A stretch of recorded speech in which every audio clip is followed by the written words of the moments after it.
En 2003, à 13 ans, Bethany Hamilton se fait arracher son bras gauche par une attaque de requin-tigre de plus de 4 mètres. Est-ce que vous pensez savoir réellement comment fonctionne la douleur? Je vais vous donner une anecdote complètement folle qui va sûrement vous faire changer d'avis. Ce qui est sidérant, c'est qu'elle ne ressent aucune douleur immédiate. Pas de cris, pas de souffrance. En fait, elle est dans un état de choc, sous l'effet de l'adrénaline. Elle ressent uniquement de la confusion et du malaise. Et elle se rend compte la perte de son bras seulement après avoir vu le sang se répandre autour d'elle.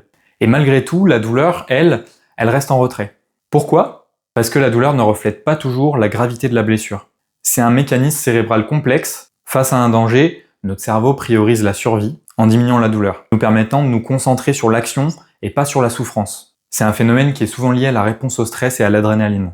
Et autre chose, malgré la perte de 60% de son sang et un bras entier, ça aurait pu mettre fin à sa carrière, et elle se laisse pas abattre. Puisque 4 semaines après sa blessure, elle remonte sur sa planche de surf, ce qui est complètement fou. Donc finalement, la douleur, c'est pas question uniquement de lésion, c'est la manière dont notre cerveau réagit au stress, à l'urgence, au contexte et à la façon dont on perçoit le danger. Et ça, Bethany l'a prouvé.